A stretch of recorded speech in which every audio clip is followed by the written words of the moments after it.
안녕하세요. 여러분들의 반도체 멘토 정윤호 인사드리겠습니다. 오늘 시간은 PSK에 대해서 자세히 알아보도록 하겠습니다. PSK는 반도체 전공정에 해당되는 장비를 납품하는 기업인데요. 2023년 반도체 사이클이 좀 다운되면서 다소 위기에 처해 있지만 앞으로 반도체 사이클을 살아갈 때 다시 어떠한 방식으로 성장 가능성을 볼 수 있을지 오늘 시간 자세히 살펴보도록 하겠습니다. PSK는 반도체 장비 기업이라고 말씀을 드렸는데요. 제품을 납품해서 얻는 매출이 56%, 부품 및 용역 수수료 매출이 44%를 차지하고 있습니다. 즉 합쳐서 100% 매출을 반도체 대조용 장비를 통해서 해내고 있는 기업이고요. 그럼 PSK의 주요 장비는 어떠한 장비들이 있는지 살펴보도록 하겠습니다. PSK의 주요 장비는 PR 스트립 장비, NHM 스트립 장비, 드라이 클리닝, 베브레치 장비가 되겠습니다. 이 중에 PR 스트립 장비는 노광과 습각 공정이 끝나고 남은 이 PR을 스트립 제거해주는 장비가 되겠습니다. 그리고 여기에 더해가지고 하드 마스크까지 제거해주는 NHM 스트립 장비 또한 지속적으로 매출이 늘고 있고요. 건식 세정에 사용되는 드라이 클리닝 그리고 베브레츠 장비 이렇게 장비 매출을 갖고 있다고 보시면 되겠습니다. 이 중에서 PSK의 캐시카우 역할이자 주력 장비는 요 PR 스트립 장비가 되겠는데요. PR 스트립 시장 관련해가지고도 PSK는 글로벌리 1위에 위치하고 있는 기업이 되겠습니다. 2위인 메슨 테크놀로지가 30%대 점유율을 가져가고 있는데 비해서 PSK는 40%가 넘는 점유율로 해당 시장 1위를 굳건하게 차지하고 있는 상황이 되겠습니다. 다만 이 장비는 주로 이제 낸드 플래시 쪽으로 많이 사용이 되다 보니까 낸드 시장이 특히 둔화되게 됨에 따라서 전방 업체들의 장비 증설이라든가 투자가 좀 지연된 부분이 있고 관련해가지고 2023년 매출이 좀 다운되었다라는 점까지 기억하시면 되겠습니다. 그럼 이게 어떤 공정에서 어떻게 사용되는 건지도 간단히 설명드리면요. 반도체는 결국 웨이퍼에 이렇게 회로를 그려 넣어야 되잖아요. 근데 회로를 그려 넣는 과정에서 이제 산화막을 증착하고 이제 PR을 뿌리고 그 위에 포토 마스크를 올린 다음에 현상을 해가지고 회로를 새기게 됩니다. 거기 나머지에서 이제 깎아내는 과정을 거친 다음에 그 다음에 이제 남아있는 요 PR들이 있거든요. 요 포토 레지스트까지 제거를 해줘야 전공정 단계가 이어지게 된다고 보시면 되겠습니다. 그 중에서 요 남아있는 PR을 스트립 벗겨내는 장비가 PR 스트립 장비가 되겠고요. 그리고 낸드에서 많이 사용된다고 말씀을 드렸는데 낸드를 층층층층층 싹 닦다 보니까 이를 굳건하게 쌓기 위해서 하드 마스크라는 걸 사용을 하기 시작했습니다.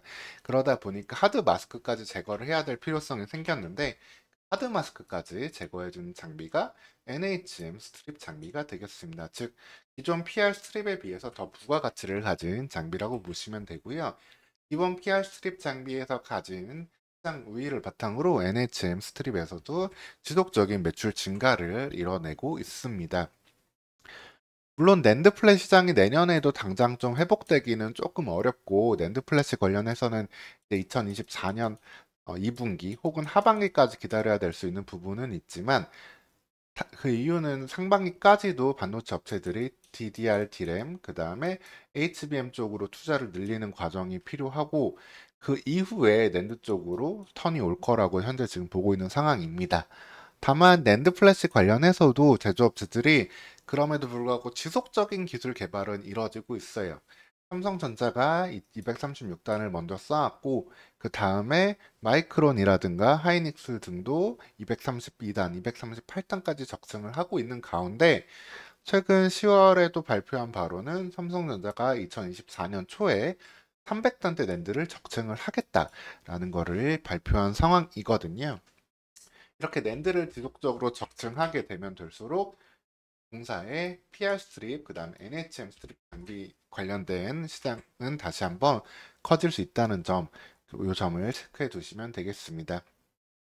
다만 지속적인 카펙스 증가, 투자 증가가 이어지기 위해서는 낸드 플래시와 이게 또 전방이 되는 모바일 쪽 시장이 살아나야 되기 때문에 관련된 시장이 언제쯤 살아날지, 관련된 장비 수주가 언제쯤 좀 폭발적으로 늘어날지 이 부분에 대해서는 계속 주의 깊게 추적하는 것이 필요하겠습니다. 그리고 이런 낸드 플래시에 조금 집중된 PSK 매출을 좀 변화하기 위해서 PSK는 여러 가지 장비들을 현재 개발하고 있다라고 보시면 되겠습니다. 그중 하나가 이제 앞서 말씀드렸던 건식 세정 장비, 사진으로 보였던 이 세정 장비인데요. 이 세정 장비는 어떤 역할을 하는지 말씀드리겠습니다. 반도체 공정에서는 이제 세정, 오염원을 또 한번 이렇게 줄여내야 반도체의 성능과 효율을 끌어낼 수 있는데요. 기존에는 습식 세정을 사용했습니다. 습식 세정은 비용이 적게 들고 공정이 간단하기 때문에 많이 사용을 했었는데, 문제는 반도체가 더 미사화되고 고도화되게 됨에 따라서 세정액이 미도달하는 이 영역들이 좀 늘어나기 시작을 했어요. 이 분야까지 습식 세정을 할 수는 없고, 즉 건식 세정을 통해서 이런 오염원을 최종적으로 제거를 해줘야 될 필요성이 생겨났습니다. 세정 장비 관련된 시장은 한 1조 정도로 추정되고 있고, 현재까지는 건식 세정 장비가 이 중에서 한 20% 미만의 비율을 차지하고 있는 상황인데요.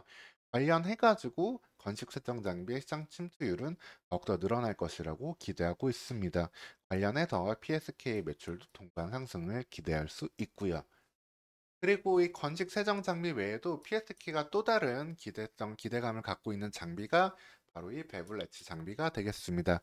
베블 엣지는 웨이퍼가 쌓이면서 이제 끝에 쌓여 있는 이런 퇴적물들을 제거해주는 장비를 막 이야기를 하는데요. 이렇게 제거해주게 됨에 따라서 반도체 끝까지도 가장자리까지도 제대로 쓸 수 있는 반도체 수율을 높여주는 장비라고 보면 되겠습니다. 현재는 램 리서치사가 독점하고 있는 장비이고요. 시장 규모는 다소 작은 2천억에서 2,500억대로 추정되고 있는 장비 시장이 되겠습니다.